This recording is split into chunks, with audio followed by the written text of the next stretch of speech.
இந்த செய்தியை உங்களுக்காக வழங்குவது அருண் மசாலா.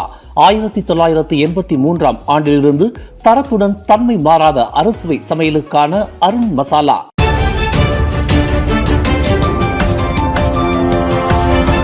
வணக்கம். திசைகளின் ஒரு மணி செய்திகள். மலாக்கா மாநில தேர்தலில் 16 தொகுதிகளில் போட்டியிட பாஸ் திட்டம். 2021 தேர்தலுடன் ஒப்பிடுகையில் தொகுதிகள் 2 மடங்காக அதிகரிப்பு.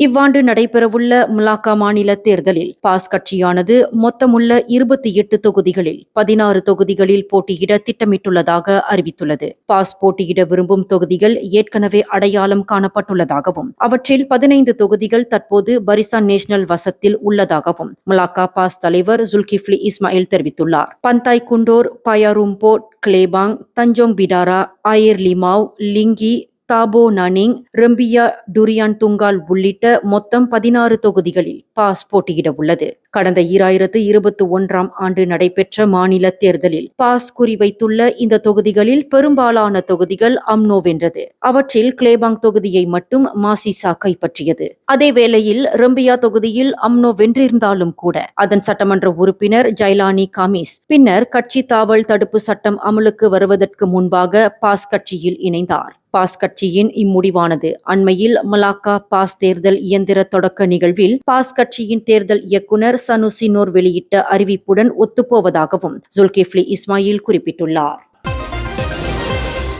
சர்ச்சைக்குரிய ரேப் பாடகர் நாம்வி தடை செய்யப்பட்ட பொருட்கள் வைத்திருந்ததாக சுமத்தப்பட்டுள்ள 2 குற்றச்சாட்டுகளை மறுபரிசீலனை செய்ய கோரி நீதிமன்றத்தில் இன்று மனு தாக்கல் செய்துள்ளார். கடந்த ஆண்டு அக்டோபர் 22 ஜலான் கோன்லே பகுதியில் உள்ள தங்கும் விடுதியின் அறையில் 1.57 கிராம் மெத்தாபெத்தமின் வைத்திருந்ததாக கடந்த ஜனவரி 19 அவர் மீது குற்றம் சாட்டப்பட்டது. இக்குற்றமானது ஆபத்தான போதைப்பொருள் சட்டம் 1952 பிரிவு 12 கீழ் பதிவு செய்யப்பட்டுள்ளதுடன் குற்றம் நிரூபிக்கப்பட்டால் அதிகபட்சமாக 1 லட்சம் ரிங்கிட் வரையில் அபராதம் அல்லது 5 ஆண்டுகள் சிறை அல்லது இரண்டும் விதிக்கப்படலாம். மேலும் அதே இடத்தில் அவர் 0.78 கிராம் சில்டனஃபில் என்ற தடை செய்யப்பட்ட பொருளை வைத்திருந்ததாகவும் 2வது குற்றச்சாட்டு சுமத்தப்பட்டுள்ளது. இக்குற்றமானது நச்சு பொருட்கள் சட்டம் 1952 பிரிவு 9(1) கீழ் பதிவு செய்யப்பட்டுள்ளதுடன் அதிகபட்சமாக 50,000 ரிங்கிட் அபராதம் அல்லது 5 ஆண்டுகள் சிறை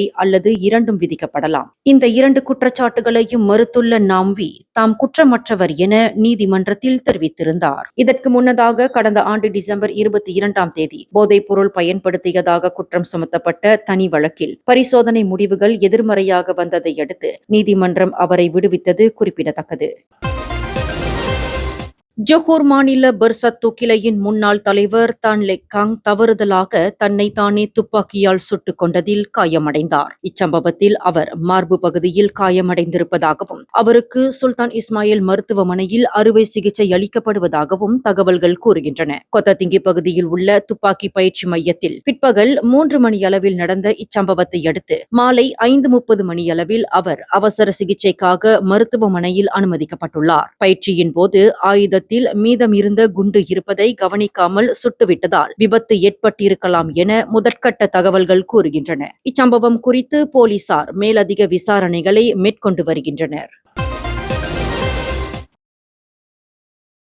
முன்னாள் பொருளாதார அமைச்சர் ரஃபீசி ரம்லியின் முன்னாள் உதவியாளர் ஜேம்ஸ் சாய் புத்ராஜயாவில் உள்ள மலேசிய ஊழல் தடுப்பு ஆணையமான SPRM தலைமையகத்தில் இன்று 2வது கட்ட விசாரணைக்காக ஆஜரானார். காலை 9:45 மணியளவில் அவர் SPRM அலுவலகத்திற்கு வந்ததாக தகவல்கள் கூறுகின்றன. கடந்த ஆண்டு மார்ச் மாதத்தில் சிப் தயாரிப்பு நிறுவனமான ஆம் ஹோல்டிங்ஸ் உடன் கையெழுத்தான 1.1 பில்லியன் ரிங்கிட் மதிப்பிலான அரசாங்க ஒப்பந்த முறைகேடு குற்றச்சாட்டுகள் தொடர்பாக விசாரணைகளுக்காக அவரிடம் வாக்குமூலம் பெறப்படுகின்றது. முன்னதாக நேற்று இங்கிலாந்திலிருந்து மலேசியா திரும்பிய ஜேம்ஸ் சாய் சுமார் 8 மணி நேரத்துக்கும் மேலாக SPRM அதிகாரிகளிடம் வாக்குமூலம் அளித்திருந்தார். இந்த விவகாரம் தொடர்பான விசாரணைகள் தொடர்ந்து நடைபெற்று வருகின்றன.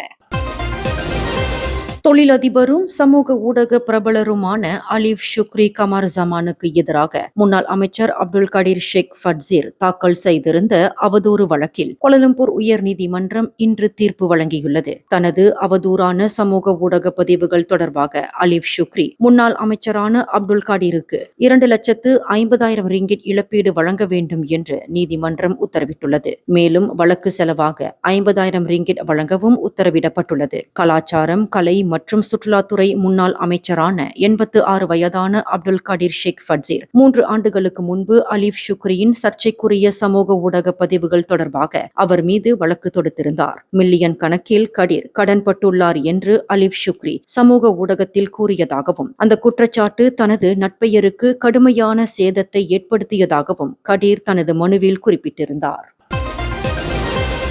திசைகள் செய்தி ஊடகத்தில் பணியாற்ற விருப்பமா?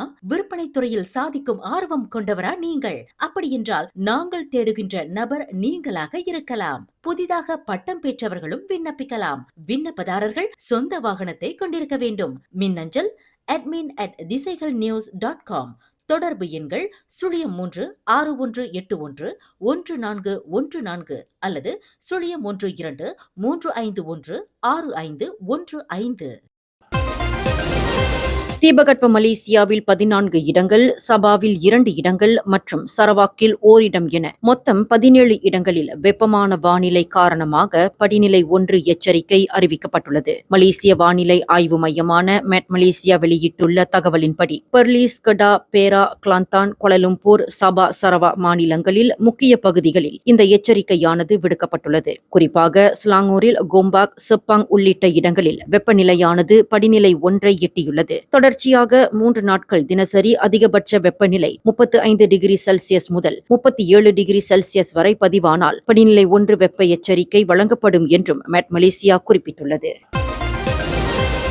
பெர்லிஸ் மாநிலத்தில் 8 மாத பெண் குழந்தை மூளையில் இரத்த கசிவு ஏற்பட்டு பின்னர் உயிரிழந்த சம்பவத்தில் 35 வயதுடைய பெண் பராமரிப்பாளர் ஒருவரை போலீசார் கைது செய்துள்ளனர். சந்தேக நபர் கடந்த ஏப்ரல் 16ஆம் தேதி பிற்பகல் 2:30 மணியளவில் கைது செய்யப்பட்டதாக ஆராவ் மாவட்ட போலீஸ் தலைவர் அஹ்மத் மோஷின் ரோடி தெரிவித்துள்ளார். இந்நிலையில் விசாரணைக்கு பின்னர் அப்பெண் வரும் ஜூன் 16ஆம் தேதி வரை போலீஸ் ஜாமீனில் விடுவிக்கப்பட்டுள்ளதாகவும் அவர் குறிப்பிட்டுள்ளார். தலையில் ஏற்பட்ட உள்காயத்துடன் அலோஸ்தார் சுல்தானா பஹியா மருத்துவமனையின் குழந்தைகள் தீவிர சிகிச்சை பிரிவில் சிகிச்சை பெற்று வந்த அக்குழந்தை கடந்த ஏப்ரல் 22ஆம் தேதி உயிரிழந்ததாக அறிவிக்கப்பட்டது. இதனையடுத்து ஏப்ரல் 23ஆம் தேதி நடத்தப்பட்ட சவ பரிசோதனையில் அக்குழந்தையின் தலையில் ஏற்பட்ட தாக்குதலால் மூளையில் இரத்த கசிவு ஏற்பட்டு உயிரிழந்தது உறுதிப்படுத்தப்பட்டுள்ளது. இந்த செய்தியை உங்களுக்காக வழங்கியது அருண் மசாலா. 1983ஆம் ஆண்டிலிருந்து தரத்துடன் தன்மை மாறாத அறுசுவை சமையலுக்கு அருண் மசாலா. மேலும் செய்திகளை தெரிந்து கொள்ள கீழே இருக்கும் பெல் பட்டனை அழுத்துங்கள். உங்கள் மகிழ்ச்சியை வெளிப்படுத்த லைக் மற்றும் ஷேர் செய்யுங்கள். தொடர்ந்து திசைகளோடு இணைந்திருக்க சப்ஸ்கிரைப் செய்யுங்கள்.